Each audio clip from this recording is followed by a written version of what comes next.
Good morning समस्त मोर छात्र छात्री मानक शुभ सकाळ समस्ते भलरे रुह बोली मोर आशा।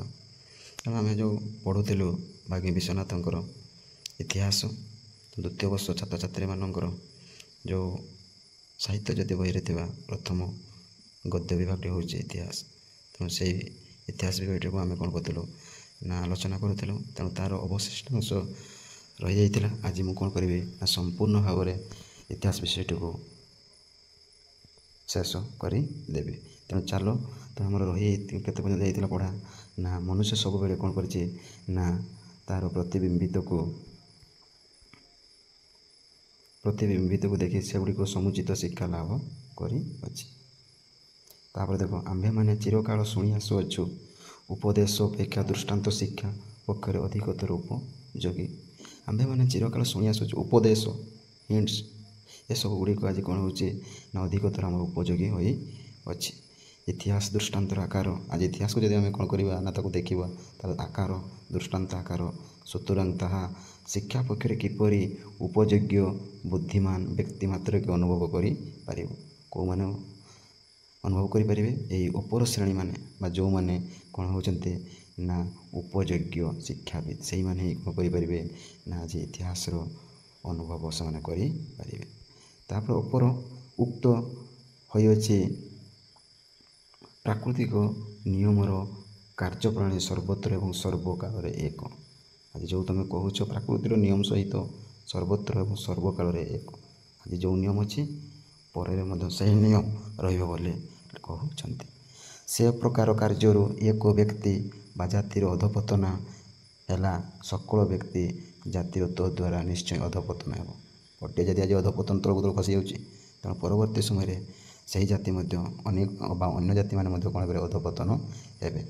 उन्नति जे क्रमे एक व्यक्ति बा जातिर जीवन में परिलिखित हुए सकल व्यक्ति और जाति पक्षर से ही क्रम सकल व्यक्ति पाखे से भाई हम सकल जाति पक्षर ठीक से ही भाई हम ये पतनर विपरीत पथरे गमन करी केही कदापि उन्नतिर सोपान आहरण कर न पारे।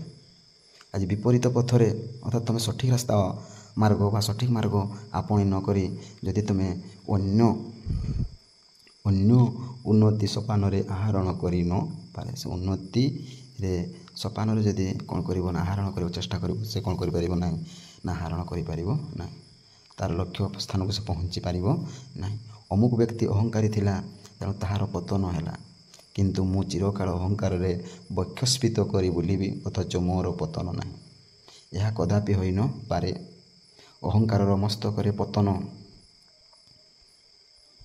पतन यही कथाटी सर्वत्र उज्ज्वल अक्षर लिखित हो रही है। आज जो पतन शब्दटी शुणुच अध पतन बा पतन सेटा आज चिरकाल आज कौन है सत्यता बा सत। तेणु तुम जब सपक्ष गले भी आज कौन हम ना विपक्ष गले आज तुम निहाती कौन हम ना पतन हम सपक्ष गले मत पतन हम किंतु से से सपक्ष जाइए जो इतिहास निहाती तुमको चिरस्थायी आज करदेव। अमुक व्यक्ति समस्त विश्वास स्थापन कर समस्त विश्वास भाजन है किंतु मु समस्त जगत को अविश्वास कर समस्त निकट में आत्मगोपन कर सही व्यक्ति पर समस्त विश्वास पात्र है यह दुराशा मात्र बुझी हो दुराशा मात्र। अमुक व्यक्ति जमी तार स्थापन कर चलला मुझे ठीक से हीपरी स्थापन करने को निकट में आत्मगोपन रहा चाहूँगी किंतु यह मोर दुराशा मात्र। धर्मर जय अधर्मर पराजय इतिहास वज्र गंभीर स्वरे घोषणा करुचे। तेणु आज मानव सब कही उठुं इतिहास कहूँ आज धर्मर जय हो अधर्मर कौन हो पराजय हो यह से घोषणा करुचे। अपरिमाण दर्शी मानव अनेक समय पृथ्वीर विपरीत भाव दर्शन करी अविश्वासी हुए। इतिहास पाठ द्वारा सकल अविश्वास तिरोहित हुए दृष्टि उज्ज्वल हुए सर्वत्र सत्यर जय मंगलर जय पुण्यर जय प्रत्येक करी प्राण आशा और विश्वास पुलकित हुए। वास्तविक उपयुक्त भाव में पाठ करने को शिक्षा कले इतिहास तुल्य द्वितीय शिक्षक आउ कदापि दृष्टि हेब नहीं। तुम जदि कौन वास्तविक रूप से जदि पाठ अध्ययन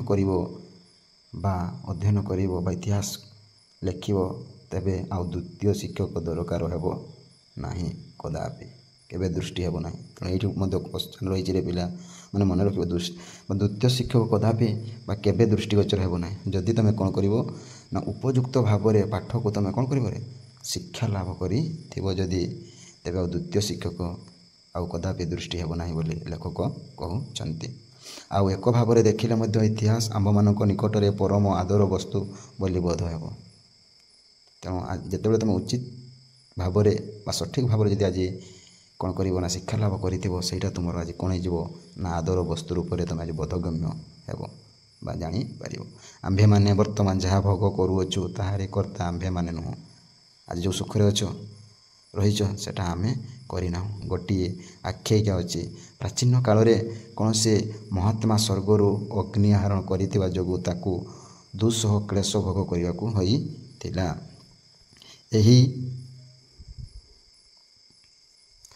ଏହିପରି ପ୍ରତ୍ୟେକ ପ୍ରୟୋଜନୀୟ ବସ୍ତୁ ଲାଭ କରିବା ପାଇଁ କେତେ ମହାପୁରୁଷଙ୍କୁ କେତେ ଭୀଷଣ କଷ୍ଟ ଯାତନା ଭୋଗ କରିବାକୁ ହୋଇଅଛି। ଆଜି ଯେଉଁ ତୁମେ ସୁଖରେ ରହିଛ, ତେଣୁ ଅନେକ ମହାପୁରୁଷମାନଙ୍କର କଷ୍ଟ ହୋଇଛି, ଯାତନା ସେମାନେ କ'ଣ କରିଛନ୍ତି ଭୋଗ କରିବାକୁ ଅଛନ୍ତି। ତାହା କଳ୍ପନା କଲେ କାହାର ହୃଦୟ ସ୍ତମ୍ଭିତ ନ ହେବ। ଆମ୍ଭେମାନେ ଯେ ନିତ୍ୟ ଅଗଣ୍ୟ ସୁଖସଭ୍ୟ ବସ୍ତୁ ସମ୍ଭୋଗ କରି ପ୍ରାଣ ମନ ପରିତୃପ୍ତ କରୁଅଛୁ। ଆଜି ତାଙ୍କ ପାଇଁ ଆମେ ଆଜି କ'ଣ ଅଛି ଖୁସିରେ ଅଛୁ।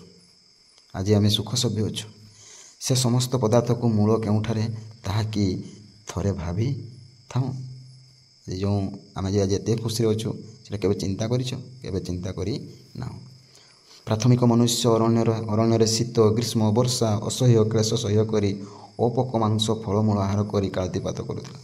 ଏହି ପ୍ରାଥମିକ ମନୁଷ୍ୟମାନେ, ଯେଉଁ ଆଦିମ ମନୁଷ୍ୟମାନେ, ସେମାନେ ସେତେବେଳେ ବ୍ୟବହାର କରୁଥିଲେ ଏଇଗୁଡ଼ିକ। ଦେଖ, ଅରଣ୍ୟରେ ରହୁଥିଲେ, ଶୀତ ବର୍ଷା ଅସହ୍ୟକୁ କ୍ଲେଶ ସହ୍ୟ କରି କଞ୍ଚା ମାଂସକୁ ଖାଇ କଞ୍ଚା ଫଳମୂଳ ଖାଇ ସେମାନେ କ'ଣ କରୁଥିଲେ, ତାଙ୍କର ଜୀବନକୁ କାଳାତିପାତ କରୁଥିଲେ। ଆଜି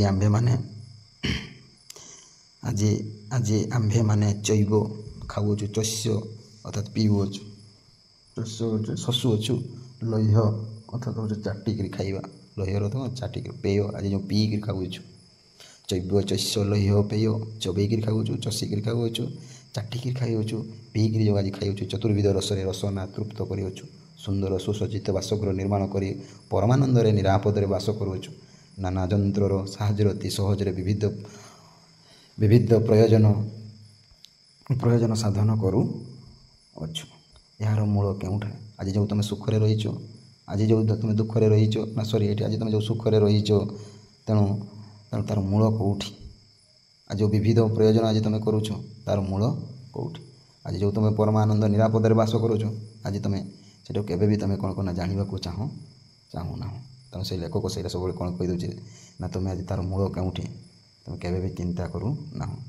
ଏକ ଆଡ଼େ ଘୋର ତାମସାଚ୍ଛନ୍ନ ସାହିତ୍ୟ ବିବର୍ଜିତ ଧର୍ମଶୂନ୍ୟ ନୀତିଶୂନ୍ୟ ପଶୁଭାବ, ଅନ୍ୟ ଆଡ଼େ ବର୍ତ୍ତମାନ ସମୟର କାବ୍ୟ ନାଟକ ଇତିହାସ ବିଜ୍ଞାନ ଦର୍ଶନ ଓ ଶାସ୍ତ୍ର। ଅନ୍ୟପଟେ ତୁମେ କ'ଣ ହେଉଛ ନା ନୀତିଶୂନ୍ୟ ପଶୁଭାବ ଦେଖାଉଛ, ଧର୍ମଶୂନ୍ୟ ସାହିତ୍ୟ ବିବର୍ଜିତ, କିନ୍ତୁ ଅନ୍ୟ ଆଡ଼େ ଗୋଟେ କ'ଣ ହେଉଛି ନା ଅନ୍ୟ ଆଡ଼େ ବର୍ତ୍ତମାନ ସମୟରେ କାବ୍ୟ ନାଟକ ଇତିହାସ ବିଜ୍ଞାନ ଦର୍ଶନ ଧର୍ମଶାସ୍ତ୍ର ଆଗକୁ ଚାଲିଯାଇଛି। ଏକ ଆଡ଼େ ଆଦିମ ମନୁଷ୍ୟର କାଳ୍ପନିକ ଭୂତ ପ୍ରେତ ପୂଜା, ଅପର ଆଡ଼େ ସଚ୍ଚିଦାନନ୍ଦ ବିଗ୍ରହ ଅନନ୍ତ ବ୍ରହ୍ମାଣ୍ଡ ପତିଙ୍କର ଉପାସନା। ଭାବି ଦେଖ, କେତେ ଯୁଗ ଯୁଗାନ୍ତର କଠୋର ତପସ୍ୟା ଦ୍ୱାରା ପ୍ରାଚୀନ ପୁରୁଷମାନେ ଆମ୍ଭମାନଙ୍କ ପାଇଁ ଏହି ଅମୂଲ୍ୟ ରତ୍ନରାଶି ସଞ୍ଚୟ କରି ଯାଇଅଛନ୍ତି। ତେଣୁ ତୁମେ ଆଜି ଜାଣିପାରୁଛ, ଯେତେବେଳେ ଆଦିମ ମନୁଷ୍ୟମାନେ ଭୂତ ପ୍ରେତକୁ ପୂଜା କରି ରହୁଥିଲା ବେଳେ, କିନ୍ତୁ ଅପର ଆଡ଼େ କ'ଣ ହେଉଛି ନା ସଚ୍ଚିଦାନନ୍ଦ ବିଗ୍ରହ ଅନନ୍ତ ବ୍ରହ୍ମାଣ୍ଡ ପତିଙ୍କର ଉପାସନା କରୁଥିଲେ।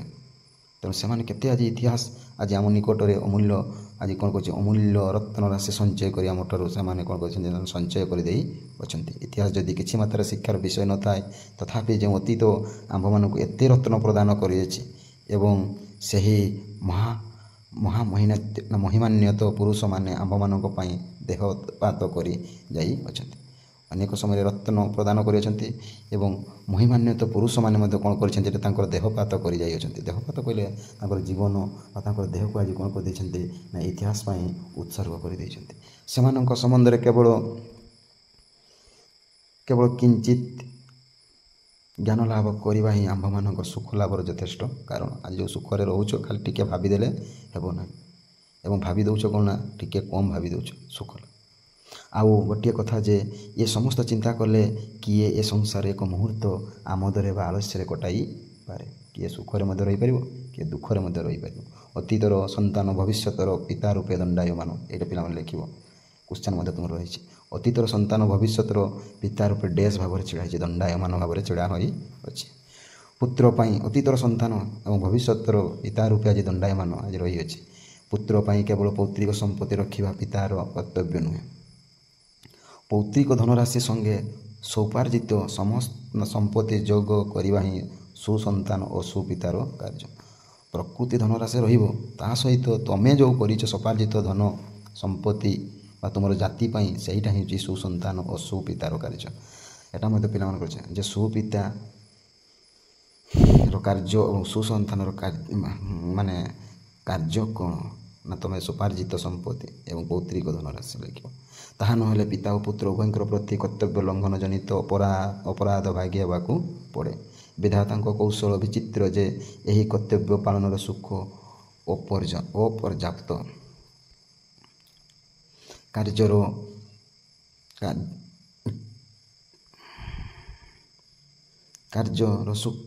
କାର୍ଯ୍ୟ କର ସୁଖୀ ହୁଅ। ଏଠି ଲେଖକ କ'ଣ କହୁଛି? ପରିଶ୍ରମ କର ଏବଂ ସୁଖୀ ହୁଅ। ଏହା ହିଁ ବିଧି ଓ ଆଦେଶ, ଏହା ବିଧିର ବିଧାନ ଏବଂ ଆଦେଶ। ଆଜି ବସି ରହିଲେ ଠକି ରହିଲେ ହେବ ନାହିଁ। ତେଣୁ ସବୁବେଳେ କ'ଣ କର, ନିଜର ପରିଚୟ ତୁମେ କ'ଣ କର, ନିଜେ ଗଢ଼ି ତୋଳ ବୋଲି ଲେଖକ କହୁଛନ୍ତି। ଏଥିରେ ପ୍ରଶ୍ନ ନାହିଁ ବା ଉତ୍ତର ନାହିଁ। ଏଠି ପଚରାଗଲେ ପ୍ରଶ୍ନ ମଧ୍ୟ ନାହିଁ, ଏହାର ମଧ୍ୟ ଉତ୍ତର ନାହିଁ।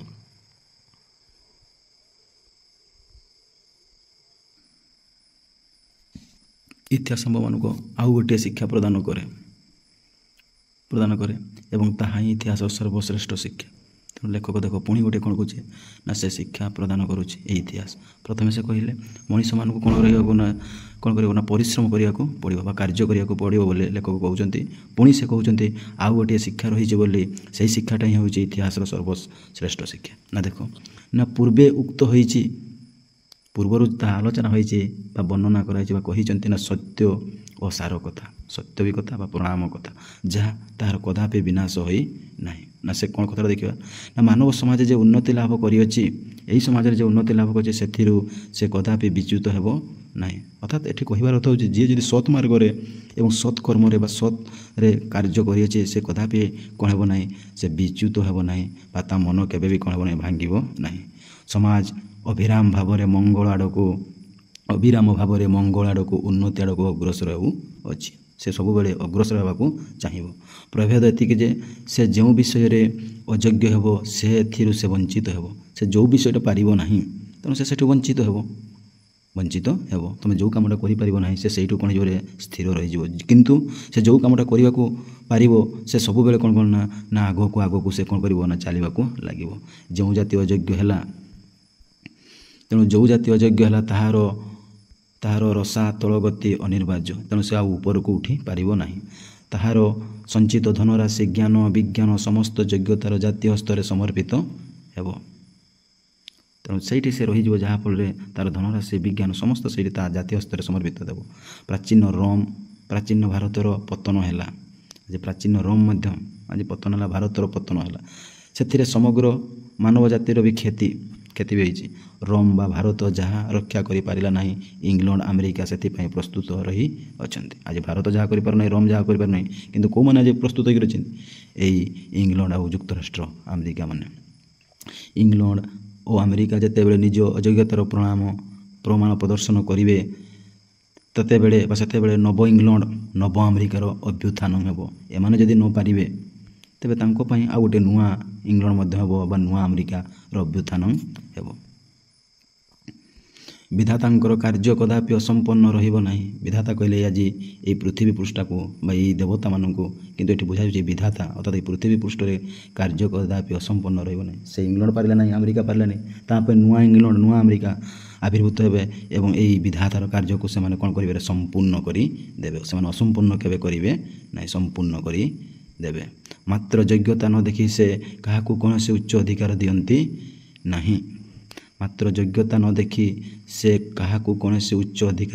ନାହିଁ। ତେଣୁ ଏହି ବିଧାତା ଯାହାର ଯୋଗ୍ୟତା ଅଛି ତାକୁ ଉଚ୍ଚ ଅଧିକାରରେ ସେ ରଖିଥାନ୍ତି। ସାଧୁତା ସରଳତା ସତ୍ୟନିଷ୍ଠା ମୈତ୍ରୀ କ୍ଷମା ସାହସ ବୀର୍ଯ୍ୟ ପ୍ରଭୃତି ଯୋଗ୍ୟତାର ଲକ୍ଷଣ। ଆଜି ଯେଉଁ ଯୋଗ୍ୟତାର ଅଧିକାର ତୁମେ ଆଜି ଚାହୁଁଛ ତେଣୁ ତୁମକୁ ସେହି ଅଧିକାର ହେଲେ ତୁମ ପାଖରେ ରହିଥିବା ଦରକାର ସାଧୁତା, ସରଳତା, ସତ୍ୟନିଷ୍ଠା, ମୈତ୍ରୀ, କ୍ଷମା, ସାହସ, ବୀର୍ଯ୍ୟ, ଏହିସବୁ ଲକ୍ଷଣ ରହିଥିଲେ ଆଜି ତୁମ ଯୋଗ୍ୟତାର କ'ଣ ହେବ ନା ଚରମ ସୀମାରେ ଆଜି ପହଞ୍ଚିବ। ତେଣୁ ଏଇଠି ମଧ୍ୟ ତୁମର କ୍ୱେଶ୍ଚନ୍ ରହିଛି ଯେ ଯୋଗ୍ୟତାର ଲକ୍ଷଣ ଗୁଡ଼ିକ କ'ଣ କ'ଣ, ତୁମକୁ ସେତେବେଳକୁ ଏଇଗୁଡ଼ିକ ଲେଖିବାକୁ ମୈତ୍ରୀ, କ୍ଷମା, ସାହସ, ବୀର୍ଯ୍ୟ, ସାଧୁତା, ସରଳତା, ସତ୍ୟନିଷ୍ଠା। ଆଉ ଗୋଟେ କ'ଣ କହୁଛି କାହାର ଅଧିକାର ନାହିଁ, ଏଇ ଯୋଗ୍ୟତା ଉପରେ ଅଧିକାର ନାହିଁ, ମାତ୍ର ଯୋଗ୍ୟତା ନ ଦେଖି କାହାକୁ କୌଣସି ଉଚ୍ଚ ଅଧିକାର ଦିଏ ନାହିଁ। ସବୁରେ କ'ଣ ଯୋଗ୍ୟତା ରହିଥିବା ଦରକାର। କେଉଁ କ୍ଷେତ୍ରରେ ନା ଏଇ କ୍ଷେତ୍ରରେ। ଏଗୁଡ଼ିକ ହରାଇ କେବଳ ଭୋଗ, ବିଳାସ, ଅମାଦ, ଆଳସ୍ୟରେ ଦିନ କଟାଇ କୌଣସି ବ୍ୟକ୍ତି ବା ସମାଜ ଉନ୍ନତି ଲାଭ କରି ନପାରେ। ତେଣୁ ତୁମେ ଖାଲି କ'ଣ ହେବ ନା ଏଇଗୁଡ଼ିକ ପାଇଁ ଆଜି ଭଲରେ ରହିବ, ବିଳାସ ବ୍ୟସନ ରହିବ, ଆରାମରେ ରହିବ, ଦୁଃଖରେ ନ ରହି। ତେଣୁ ସେଗୁଡ଼ିକ କୌଣସି ବ୍ୟକ୍ତି ବା ସମାଜ ଉନ୍ନତି ଲାଭ କରିପାରିବ ନାହିଁ, ଲବ୍ଧ ଉନ୍ନତି ରକ୍ଷା କରି ନପାରେ, ସେଗୁଡ଼ିକ ସେ ରଖିପାରିବ ନାହିଁ। ତେଣୁ ଜଣେ ଇଂରାଜୀ ଗ୍ରନ୍ଥକାର ଲେଖିଛନ୍ତି ଦ ଆଭଲ୍ୟୁସନ୍ of highly density society must be moral. It must run is the garbs of the cathedral wheels. It must be Catholics in IAMS. ଏହାର କହିବାର ଅର୍ଥ ହେଉଛି କ'ଣ ନା ମାନବ ସମାଜର ନୈତିକ ଆଜି କ'ଣ ହେଉଛି ରଥଚକ ଭଳି, ଆଜି ରଥଚକ ଭଳି ସେଇଟା କ'ଣ ହେଉଛି ନା ଆଜି ଘୁରି ବୁଲୁଛି ଏବଂ ତା'ର ହେଉଛି ଲକ୍ଷ୍ୟ ଏକ। ଯଦି ମଣିଷର ନୈତିକତାକୁ ଯଦି ତୁମେ ଉଚ୍ଚଲି ଗବେଷଣା କରୁଛ ବା ମନୁଷ୍ୟର ଜାତୀୟତାକୁ ଯଦି ତୁମେ କ'ଣ କରୁଛ ନା ଚିହ୍ନିବାକୁ ଚାହୁଁଛ, ତେବେ ସେ ସ୍ୱର୍ଗର ରଥଚକ ଭଳି ସେ କ'ଣ ହେଉଛି ବୁଲୁଅଛି ଏବଂ ତା'ର ହେଉଛି ଏମ୍। ସେଠାରୁ ଯଦି ତୁମେ ନିବୃତ୍ତ ହେବାକୁ ଚାହୁଁଛ, ତେଣୁ ତୁମକୁ କ'ଣ କରିବାକୁ ହେବ ବା ତୁମକୁ ନିଜକୁ ସାଧୁତା, ସରଳତା, ସତ୍ୟନିଷ୍ଠା, କ୍ଷମା, ମୈତ୍ରୀ, ସାହସ ଏଇଭଳି ତୁମର ଯୋଗ୍ୟତାର ଲକ୍ଷଣ ରହିଥିବା ଦରକାର। ନହେଲେ ତୁମର ଏମ୍ ତୁମର ଯେଉଁ ରହିଛି ସେଇଟା କଦାପି ହେବ ନାହିଁ ବୋଲି କହୁଛନ୍ତି ଇଂରାଜୀ ଗ୍ରନ୍ଥକାର। এই ইংরাজী গ্রন্থকারে তার লেখা হয়েছে। দেখো তারপরে আগুক এ কথাগুড়িক বর্ণে বর্ণে সত্য, বর্ণে বর্ণে সত্য। যোগ্যতা সবুলে রহিଥିବା দরকার। যোগ্যতাକୁ যদি তুমি অপব্যবহার কর, ତେବେ ତୁମର ସେ ଯୋଗ୍ୟତାର ଚରମ ସୀମାରେ ତୁମେ କ'ଣ ହେବ ନା ପହଞ୍ଚି ପାରିବ ନାହିଁ। ତେଣୁ ଏଗୁଡ଼ିକ ସ୍ୱର୍ଣ୍ଣ ଅକ୍ଷରେ ବା ବର୍ଣ୍ଣ ବର୍ଣ୍ଣ ଏଗୁଡ଼ିକ କ'ଣ ହେଇଛି ସତ୍ୟ। ନୀତିହୀନ ଅନୁବାଦର ଜାତି କଦାପି ସଭ୍ୟତାର ଉଚ୍ଚତର ସୋପାନରେ ଆହରଣ କରିନପାରେ। ଆଜି ନୀତିହୀନ ଅନୁଦାର ଜାତି କଦାପି ସଭ୍ୟତାର ଉଚ୍ଚତର ସୋପାନରେ ଆହରଣ କରିନପାରେ। ନୀତିହୀନ ଯେଉଁମାନେ ଅନୀତି ନିୟରେ ଯେଉଁମାନେ କାମ କରିବେ ସେମାନେ କଦାପି କ'ଣ ହେବେ ନା ଉଚ୍ଚତର ସୋପାନରେ ସେମାନେ ପହଞ୍ଚି ପାରିବେ ନାହିଁ। ପ୍ରତ୍ୟେକ ଜାତିର ଇତିହାସ ଏହି ସାକ୍ଷ୍ୟ ପ୍ରଦାନ କରୁଅଛି। ପ୍ରତ୍ୟେକ ଜାତିର ଇତିହାସ ଆଜି ସବୁବେଳେ ସେ କ'ଣ ହେଉଛି ନା ଭଲ ସୋପାନରେ ବା ସୁକର୍ମରେ ଉଚ୍ଚତର ସୋପାନରେ ଯାଇକି ପହଞ୍ଚିଲେ ଯାଇକରି ତା'ର ଆହରଣଟା ଠିକ୍ ଜାତିର ଇତିହାସର ସାକ୍ଷ୍ୟରେ ରହିବ ବୋଲି କହୁଅଛି। ତାପରେ ଦେଖ ଇତିହାସ ସମ୍ବନ୍ଧରେ ମୋର ବକ୍ତବ୍ୟ ଏହିଠାରେ ଶେଷ ହେଲା। ତେଣୁ ମୁଁ ଏଇଠାରେ କ'ଣ କଲି ନା ଇତିହାସ ବିଷୟରେ ସଂକ୍ଷେପରେ ମୁଁ ବା ବକ୍ତବ୍ୟ ମୁଁ ଶେଷ କଲି। ତେଣୁ ସେ ପ୍ରଥମେ କହିଗଲେ, ତେଣୁ ତିନି ଚାରୋଟି କଥା କହିଗଲେ। ତେଣୁ ତୁମକୁ ସେଇଗୁଡ଼ିକୁ କ'ଣ କରିବାକୁ ନା ମନେ ରଖିବାକୁ ପଡ଼ିବ। ବର୍ତ୍ତମାନ ପ୍ରସଙ୍ଗ କ୍ରମେ ଆଉ ଗୋଟିଏ କଥାର ଉଲ୍ଲେଖ କରି ପ୍ରବନ୍ଧର ଉପସଂହାର କରିବେ। ତେଣୁ ଲେଖକ ପୁଣି ଆଉ ଗୋଟିଏ କ'ଣ କହୁଛି ଏଇ ଇତିହାସ ବିଷୟରେ ସେ କହୁଅଛନ୍ତି। ନା ଦେଖ ନା ସମଗ୍ର ଭାବରେ ମାନବ ଜାତିର ଅତୀତ ଇତିହାସ, ତା'ର ଅତୀତର ଇତିହାସ ଅଧ୍ୟୟନ କରିବା ସର୍ବଦା ବିଧେୟ। ତୁମେ ଅତୀତର କଥାକୁ ତୁମେ କ'ଣ କର ନାହିଁ, ମନେ କର ନାହିଁ, ମନା କରୁଅଛି। ଏଥିରେ ସନ୍ଦେହ ନାହିଁ, ଏଠି ସନ୍ଦେହ କର ନାହିଁ। ମାତ୍ର ମନୁଷ୍ୟ କ୍ଷୁଦ୍ର ଜୀବ। ଆଜି ମନୁଷ୍ୟ ଗୋଟେ ଛୋଟ, ତା'ର ସ୍ୱଦେଶ ସ୍ୱଜାତି ବୋଲି ଗୋଟିଏ ଅତି ପ୍ରିୟ ବସ୍ତୁ ଅଛି। ତା'ର ଆଜି ସ୍ୱଦେଶ ସ୍ୱଜାତି ପାଇଁ ଆଜି ଗୋଟେ କ'ଣ ଅଛି ନା ଗୋଟିଏ ଅତି ପ୍ରିୟ ବସ୍ତୁ ଅଛି, ତା'ର ପରିଚୟ ଅଛି। ତେଣୁ ତୁମ ଅତୀତକୁ ତୁମେ ଆଉ ଖୋଜ ନାହିଁ। ସେଇ କଥାରେ ସେ କହୁଛି ଲେଖକ, ସେ ବସ୍ତୁଟି ପ୍ରତି ତାହାର ସ୍ୱାଭାବିକ ଅନୁରାଗ ଅଧିକ। ସେ ଅତୀତ କଥାକୁ ନିହାତି ସେ ମନେ କରିବ, କିନ୍ତୁ ସେଟାକୁ ତୁମେ ଛାଡ଼ି ଦେଇକି ବର୍ତ୍ତମାନର ସ୍ୱଦେଶ ସ୍ୱଜାତିକୁ ତୁମେ ଆପଣାଅ ଏବଂ ତା'ର ପ୍ରିୟ ବସ୍ତୁକୁ ତୁମେ ଆଜି ଚିହ୍ନ। ସ୍ୱଜାତି ସଙ୍ଗେ ନିକଟ ସମ୍ପର୍କ ହିଁ ଅନୁରାଗର କାରଣ। ଆଜି ତୁମେ ଅତୀତ କଥାକୁ ମନେ କରି ଏବଂ ଭବିଷ୍ୟତର କଥାକୁ ତୁମେ କ'ଣ କର ନା ତା ସହିତ ସମ୍ପର୍କ ରହିଛି, କିନ୍ତୁ ଭବିଷ୍ୟତ କଥାକୁ ବର୍ତ୍ତମାନ ତୁମେ କ'ଣ କରିବାକୁ କହୁଛି ନା ଭାବିବାକୁ ତୁମକୁ ପଡ଼ିବ। କିଭଳି ଉଚ୍ଚକୁ ନେବ ବୋଲି ତୁମକୁ ଚେଷ୍ଟା କରିବାକୁ ପଡ଼ିବ। ଏହା ଦୋଷ ନୁହେଁ, ବରଂ ଏହାର ଅଭାବ ହିଁ ଦୋଷ। ତୁମେ ଯେଉଁ ଆଜି ଭାବୁଛ ଉଚ୍ଚକୁ ଯିବ, ତାହା ଭାବୁଛଟା ଠିକ୍, କିନ୍ତୁ ଯେଉଁ ଅଭାବ ରହିଛି ସେଇଟା ହିଁ ଆମର ଆଜି ଦୋଷ। ଏହି ଅନୁରାଗରୁ ମନୁଷ୍ୟ ସାଧାରଣ ମାନବ ଜାତି ପ୍ରତି ଅନୁରାଗ ଶିକ୍ଷା ଏବଂ ଏହାରି ଗୁଣରେ ଶତ ଶତ ମାନବ ଆମ୍ଭମାନଙ୍କ ନିକଟରେ ଦେବତା ରୂପେ ପୂଜିତ ହେଉଅଛନ୍ତି। ତେଣୁ ଆମର ଅଭାବ, କିନ୍ତୁ ଅନ୍ୟ ଦେଶର ବା ଅନ୍ୟ ଯେଉଁ ଜାତିର ଲୋକମାନେ ଯେତେବେଳେ ଆଗେଇ ଯାଉଛନ୍ତି, ସେ ମହାପୁରୁଷମାନେ ତେଣୁ ବା ସେଇ ଦେବତାମାନେ ଆଜି ଆମ ପାଖରେ କ'ଣ ହେଉଛନ୍ତି ପୂଜିତ ହେଉଅଛନ୍ତି। ସୁତରାଂ ସ୍ୱଜାତିର ଇତିହାସ ବିଶେଷ ଭାବରେ ଶିକ୍ଷା କରିବା ପ୍ରତ୍ୟେକ ସ୍ୱଜାତି ବତ୍ସଳ ବ୍ୟକ୍ତିର ଅଲଙ୍ଘନୀୟ କର୍ତ୍ତବ୍ୟ। ମାତ୍ର ଅନେକ ସ୍ଥଳରେ ଏକ ପ୍ରକାର ବିକୃତ ସ୍ୱଜାତି ପ୍ରିୟତା ଦେଖାଯାଏ।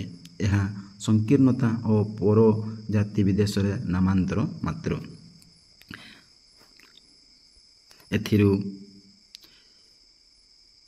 ଏଥିରୁ ହୃଦୟକୁ ରକ୍ଷା କରିବା ସର୍ବତ ଭାବେ ବିଧେୟ।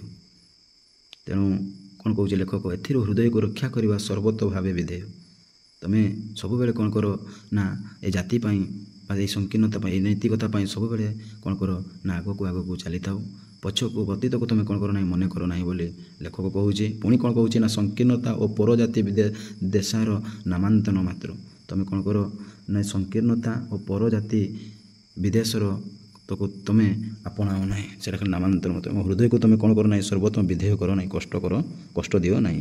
ଏହା ଦୃଷ୍ଟିଶକ୍ତିକୁ ହ୍ରାସ କରିଦିଏ। ତୁମେ ଯେଉଁ ଆଶା କରୁଛ, ଯେଉଁ ଦୃଷ୍ଟିଶକ୍ତି ଦେଖୁଛ ଆଗକୁ ଯିବା ପାଇଁ, ସେଇଟାକୁ ତୁମକୁ କ'ଣ କରିଦେବ, ସେ କମେଇ ଦେବ ଯଦି ତୁମେ କ'ଣ କରିବ ନା ପରଜାତି ବିଦେଶରେ ବା ସଂକୀର୍ଣ୍ଣତାକୁ ତୁମେ ଯଦି ମନେ କରିବ।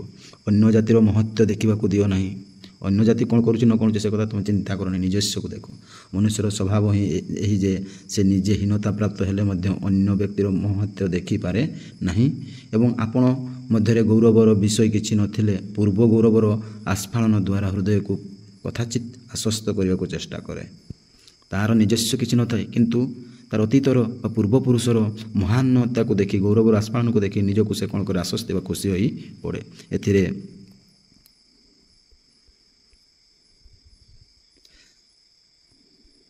ଏଥିରେ ଅନିଷ୍ଟ ଛଡ଼ା ଇଷ୍ଟ କିଛି ନାହିଁ। ଖାଲି ତୁମେ ଅତୀତକୁ ଯଦି ମନେ କରିବ, ସେଠି ଖାଲି ଅନିଷ୍ଟ ହୋଇଯିବ, କଦାପି ଇଷ୍ଟ ହେବ ନାହିଁ। ପୂର୍ବ ଗୌରବର ସ୍ମୃତି ଉନ୍ନତି ଲାଭରେ ଗୋଟିଏ ଉତ୍କୃଷ୍ଟ ସହାୟ, ଏଥିରେ ସଂଶୟ ନାହିଁ। ମାତ୍ର ତାହା ଯେବେ କେବଳ ସ୍ମୃତି ବା ବାକ୍ୟ ମାତ୍ରାରେ ଅବସ୍ଥିତ କରେ, ତେବେ ତଦ୍ୱାରା କିଛି ଫଳ ଲାଭ ହୁଏ ନାହିଁ। ସେଟା ଯଦି ଅତୀତ କଥାକୁ ଯଦି ସେ ମନେ ପକାଇବ ଏବଂ ଅତୀତକୁ ନେଇକି ସେ ଯଦି ତାର ପ୍ରାମାଣିକ ବା ତାର ଇତିହାସ ଲେଖିବ, ସେଟା କଦାପି କ'ଣ ହେବ ନାହିଁ ନା ଫଳପ୍ରଦ ହେବ ନାହିଁ। ନିଜର ହୀନତା ସ୍ୱୀକାର କରିବ, ନିଜର ହୀନତା ବା ତାର ନିଜର ଗୁଣଟା କ'ଣ ବା ହୀନତା ବା ସମସ୍ତେ କ'ଣ କରିବେ, ହୀନତା ଭାବରେ ଦେଖିବେ। ପ୍ରାଚୀନ ସମାଜରେ ପ୍ରଶଂସା ସତମୁଖରେ କୀର୍ତ୍ତନ କରିବ। ଯଦି ତୁମେ ସତ୍ୟତା ଉପରେ କ'ଣ କରିବ ନା ଇତିହାସ ଲେଖିଥିବ, ସେଇଟା ସମସ୍ତଙ୍କ ପାଖରେ ତୁମେ ଆଜି କ'ଣ ଯିବ, ପ୍ରଶଂସାର ମାର୍ତ୍ତନ କରିବ ସତମୁଖରେ। ଅଥଚ ନିଜେ ଯେପରି ଅଛୁ ସେପରି ଥିବୁ, ଏକ ପ୍ରକାର ଅପୂର୍ବ ପ୍ରାଚୀନରୁ ରାଗ। ଈଶ୍ୱର ଆମ୍ଭମାନଙ୍କ ଦେଶରୁ ଏହି ବିକୃତ ଅନୁରାଗର ହସ୍ତରୁ ଉଦ୍ଧାର କରନ୍ତୁ। ଏଇ ଯେଉଁ ଆଜି ଅଭାବରେ ରହିଛି, ଏହି ଜାତିର ପ୍ରମାଣର ପରିଚୟ ମିଳୁନାହିଁ, ତେଣୁ ସେହିଠାରୁ ଆଜି ଆମକୁ କ'ଣ କରିବାକୁ ହେବ ନା ସେହିଠାରୁ ହସ୍ତରୁ ଉଦ୍ଧାର କରିବାକୁ ହେବ। ଆମ୍ଭେମାନେ ସ୍ୱଜାତି ଓ ସ୍ୱଜାତିର ଇତିହାସ ମଧ୍ୟରେ ବିଧାତାଙ୍କର ମଙ୍ଗଳ ହସ୍ତ ଦର୍ଶନ କରି ଭକ୍ତି ବିନୟ ସହକାରେ ତାଙ୍କରି ହସ୍ତରେ ଆତ୍ମସମର୍ପଣ କରୁ। ତେଣୁ ପରିଶେଷରେ ଆମେ ଯେତେବେଳେ କ'ଣ କରିଥାଉ ନା ଇତିହାସର ପରିଚୟ ଲେଖି ସାରିଦେଲା ପରେ ବା ଇତିହାସର ପରିଚୟ ଆମେ ଜାଣିସାରିଲା ପରେ ଏବଂ କିଭଳି ଆଜି ଅତୀତର କଥାକୁ ଏବଂ ବର୍ତ୍ତମାନ କଥାକୁ ମିଶିକରି ଯେଉଁ ଇତିହାସ ଲେଖିଥାଉ, ସେଟା ତ ନିହାତି ଆମର ଚିରସ୍ଥାୟୀ, କିନ୍ତୁ ଆମେ ଅତୀତର ଇତିହାସକୁ ଆମେ ଯିବା ଦରକାର। ନୂତନ ଇତିହାସକୁ ଆମେ କ'ଣ କରିବାକୁ ହେବ ନା ଆମକୁ ଗଢ଼ି ତୋଳିବାକୁ ହେବ। ସେଇଟା ହିଁ ଲେଖି ସାରିଲା ପରେ ଆମେ ପରିଶେଷରେ କ'ଣ କରିଥାଉ ନା ଏହି ଭଗବାନଙ୍କୁ ଆମର ହସ୍ତ ଦୁଇଟି ଅର୍ପଣ କରିଦେଉ ଭକ୍ତି ବିନିମୟ ଭାବରେ। ତାଙ୍କ ପାଖରେ ଆମେ ନିଜକୁ ଆତ୍ମସମର୍ପଣ କରିଦେଉ। ଜୀବନର ସର୍ବବିଧ ବ୍ୟାପାରରେ ତାଙ୍କରି ମଙ୍ଗଳ ହସ୍ତର ସଂକେତ ଅନୁଭବ କରି ପ୍ରତି ମୁହୂର୍ତ୍ତ ତାଙ୍କରି ସେବାରେ ତାଙ୍କରି କାର୍ଯ୍ୟରେ ବ୍ୟୟ କରି ଧନ୍ୟ ହେଉ ଏବଂ କୃତାର୍ଥ ହେଉ।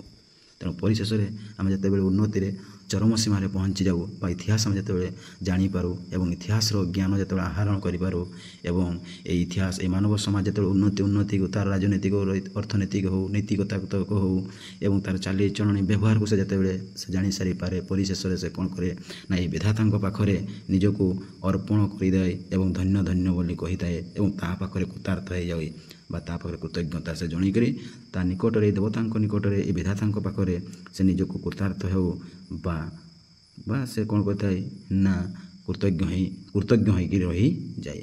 ତେଣୁ ସୁନ୍ଦର ଭାବରେ ବାଗ୍ମୀ ବିଶ୍ୱନାଥଙ୍କର ଇତିହାସ ବିଷୟଟିକୁ ଲେଖି ଯାଇଛନ୍ତି ଏବଂ ମୁଁ ଭାବୁଛି ଏଇ ଯେଉଁ ଅବଶିଷ୍ଟାଂଶ ଯେଉଁ ରହିଯାଇଥିଲା ମୁଁ ଆଜି ସମ୍ପୂର୍ଣ୍ଣ ଭାବରେ ତୁମ ନିକଟରେ ଉପସ୍ଥାପନ କରିଦେଲି ବା ବର୍ଣ୍ଣନା କରିଦେଲି। ତେଣୁ ପିଲାମାନେ ଥରେ ଦୁଇଥର ଦେଖିକି ଏ ବିଷୟଟିକୁ ବୁଝି ନିଅନ୍ତୁ ଏବଂ ଏହାର ଯେଉଁ ରହିଗଲା ସର୍ଟ କ୍ୱେଶ୍ଚନ୍ ଗୁଡ଼ିକ ମୁଁ କ'ଣ କରିବି ନା ପୂର୍ବ କ୍ଲାସ୍ରେ ତାହା ଆଲୋଚନା କରିଦେବି। ତେଣୁ ରହୁଛି ଜୟ ଜଗନ୍ନାଥ। ତେଣୁ ଭଲ ଲାଗୁଥିଲେ ନିହାତି ମତାମତ ଦିଅନ୍ତୁ, ସବସ୍କ୍ରାଇବ୍ କରନ୍ତୁ ଏବଂ ତୁମର ସାଙ୍ଗସାଥିମାନଙ୍କୁ ଅନେକ ମାତ୍ରାରେ ସେୟାର କରନ୍ତୁ, ଯାହାଫଳରେ ସେମାନେ ମଧ୍ୟ ଜାଣିପାରିବେ। ତେଣୁ ଆପଣଙ୍କର ମତାମତ ନିହାତି ଦରକାର, କମେଣ୍ଟ ନିହାତି ଦରକାର। ରହୁଛି ଜୟ ଜଗନ୍ନାଥ, ଜୟ ଜଗନ୍ନାଥ, ଜୟ ଜଗନ୍ନାଥ।